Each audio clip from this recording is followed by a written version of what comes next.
All right, ladies and gentlemen, welcome back to the Steve Malzberg Show. And we're going to be joined momentarily by the one and only Larry King. I mean, do I have to give the resume? Peabody Award-winning radio and TV legend. You know him from his years and years of CNN. I know him from radio as well. And he and I, years apart, and you know, I'm not quite as old as Larry. Went to the same high school, Lafayette High School in Brooklyn, and he's the current host of the Larry King Now. Larry King Now. That's the name of the show on Aura TV. It's an on-demand digital television network, which is very interesting. The show airs Monday through Thursday, 5 p.m. Eastern, and you could check out www.ora.tv/Larry King Now. How much simpler could it be? And you could check out Larry King's past interviews and programs. As a matter of fact, I believe that we do have Larry King with Donald Trump, if I'm not mistaken. Let's do 36. Can we play 36 while we wait for Larry to arrive? 36, ladies and gentlemen. Can you imagine General Douglas MacArthur talking about war and saying, well, you know, we're going to think about it. Maybe we'll drop bombs in about a week and a half, and we're going to put... Because the public opposed it. What happened to the word surprise? The leadership. Okay, and by the way, we should have never done it in the first place, okay? I was against it from day one. So if Putin, you know what, we have enough problems in this country. If Putin got Assad to back down, and now they're having inspections, we're all winners, aren't we? No, but Putin ends up taking over because Assad now makes it. Assad, you know, 6 months ago had no chance, according to the great geniuses that you watch on television. He had no chance. His regime was going to fall. His regime now is 100%. Russia has now taken over Syria. All right, so there you go. It's the same Larry King, different setting, and there he was in Donald Trump's office. And joining us now is the legend himself, Larry King. Hello, Larry. Hello, Steve. How are you? Lafayette High School, 76.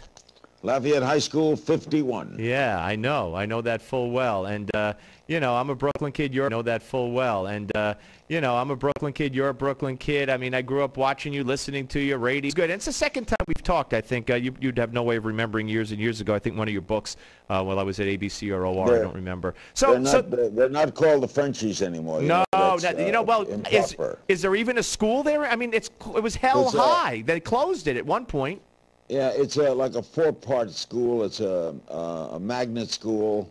They don't play intramural athletics anymore, and that's sad because I went to school, right? Sandy Koufax I was a year ahead of him. Right. Vic Damone went there, John Franco, the Aspromonte brothers. Phil Pepe. Some of the great writers, Phil Pepe, yep. Judge Grasso. A lot of great people went to Lafayette. It was a great school, and one of the joyous years of my life was in high school. And Johnny Franco, we shouldn't leave him out either. All right, so first of all, we have some news. I don't want to take up a lot of time with this, but who better than you on both of these subjects? First of all, Derek Jeter announcing his retirement today. After 2014, that'll be the end. I mean, that's no great surprise. He's been struggling with injuries, and you don't even know. What is the surprise, Steve, is the way he did it.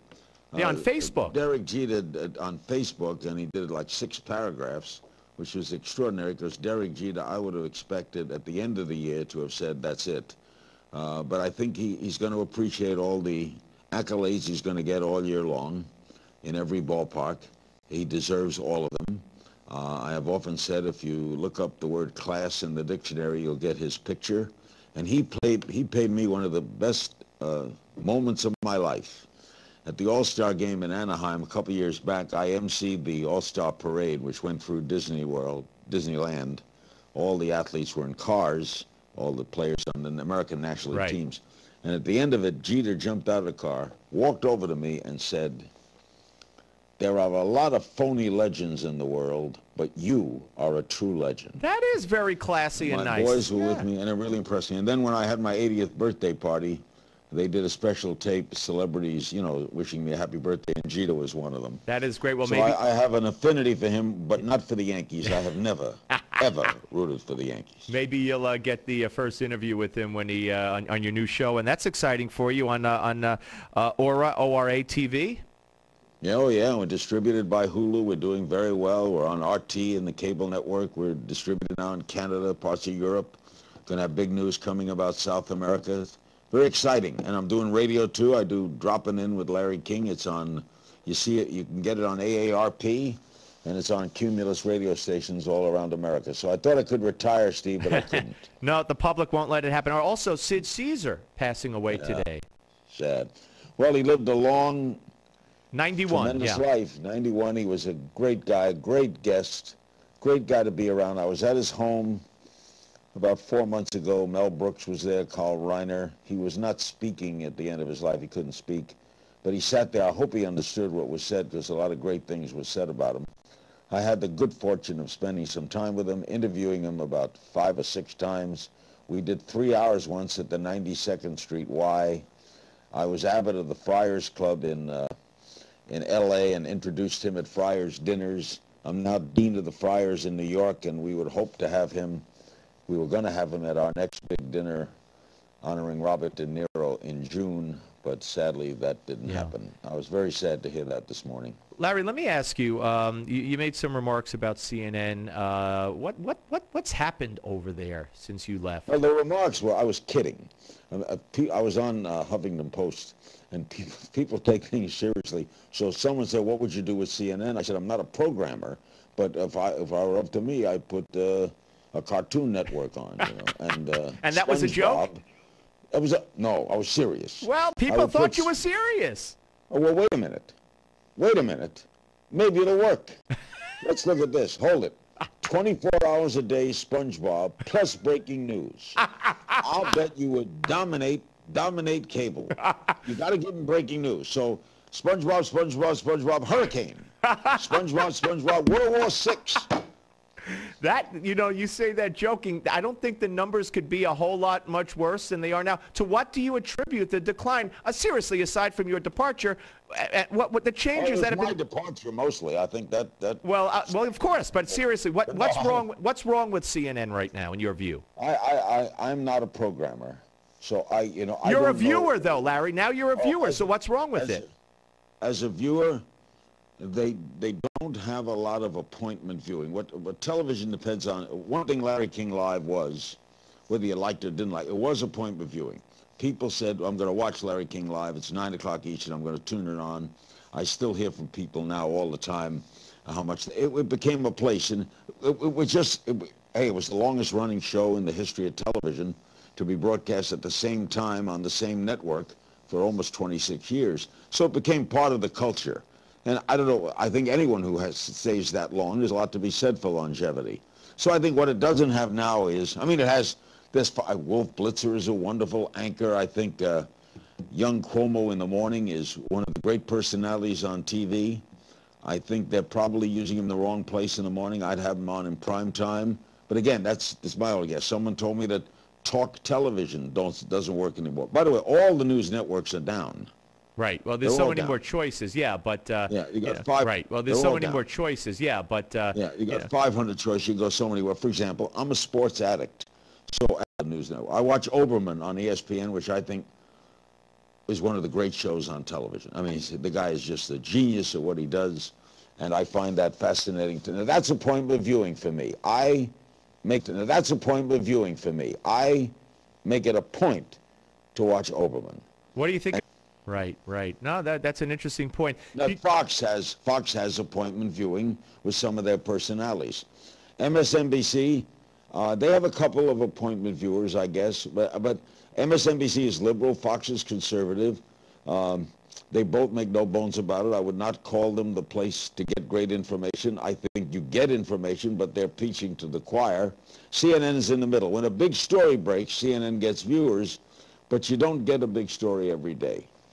Do you believe that there's a liberal bias in the media? It always annoyed me. I worked at CNN for almost 26 years.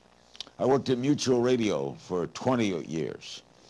I've been in the business 57 years. I have never seen a bias off the air or on. I've never seen anyone say, let's go get this person today. Let's really ram it into them. I've never seen it. If a Democrat or a Republican commits some horrendous story, the story will run, the networks will cover it. What public doesn't understand is What they want is news. They're not going to try to, I've never seen it. And every time I ask, give me an example. Oh, Larry, if you, I could sit here, and I'd love to have you on for an hour. I could give you 3 days worth of examples because it's one of the things I talk about most. Wait a minute. If you're saying it's slanted on Fox News is a slanted Well, wait a minute. network. Fox News, and I have no axe to grind with Fox News. But they are a slanted No, network. but wait a minute. In fairness, Fox News will always have someone from the other side. In fact, they have a slew of paid contributors who are liberals. MSNBC doesn't have hardly any paid conservative contributors, and Geraldo's not a conservative. Greta is not a conservative. Shep Smith is not a conservative. MSNBC have all radical liberals. So I mean, obviously, Steve, obviously you're a conservative. yes, but You think CBS, NBC, and ABC are slanted? 'Cause Absolutely. I'm telling you they're not. Give me an example. What was said on? Oh my God! What was said by Brian Williams that you can tell me was slanted? Oh, I'm so glad you. All right. I'm glad you picked Brian Williams. Brian Williams will put his opinion in everything. When it's a Republican story, they destroy. When it's a Democrat, for instance, Ray Nagin.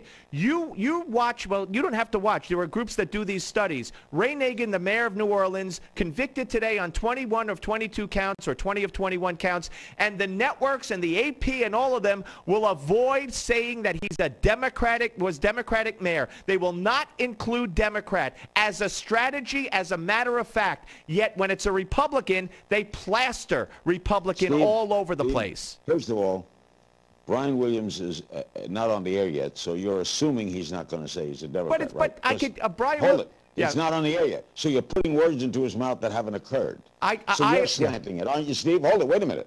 You are now knocking Brian Williams for a story he hasn't run yet. Based on past history, I'm talking about all the networks in general. Brian Williams, Bob Schieffer, Matt Lauer. All I do all day is run sound bites of these guys. Sound bites of these guys with one conservative story after the other. Do you know that the stories regarding the anti-gay laws in Sochi, in Russia, got 13 times the coverage on the networks, the 3 major networks, as did the killing of 100 and how many Christians in Syria.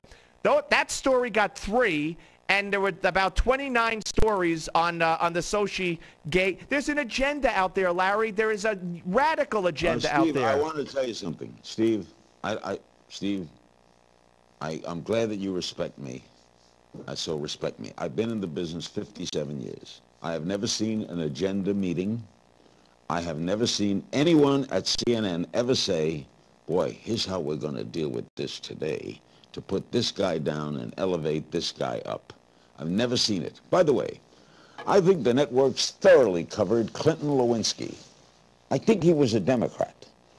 I think that was thoroughly covered. Larry, well, let me tell you something they didn't cover, okay? The convention.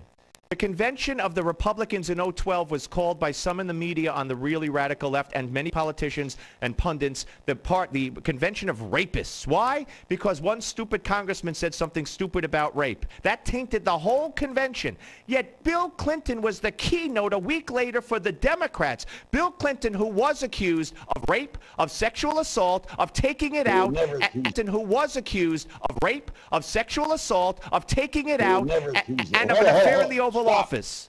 Bill Clinton was accused. Juanita Broderick? Wait a minute. The name Juanita Broderick? You don't know that name? Accused him of rape. Larry, with all due respect, that speaks volumes, Larry. Volumes. Who was he charged? I said he was accused. Larry. I said he was accused. Larry. Steve, I accuse you of being a bellhop. If George W. Bush, if a story had come out from a woman while he was running for president that he had raped a woman in college, you think you never would have heard of that woman, Larry? You made my point. I never heard of Clinton. Steve, you're sounding like you're going off the top. Larry, Google Juanita Broderick. Larry, Lisa Myers. Lisa Myers of it. Steve, Clinton was one of the great presidents we have ever had.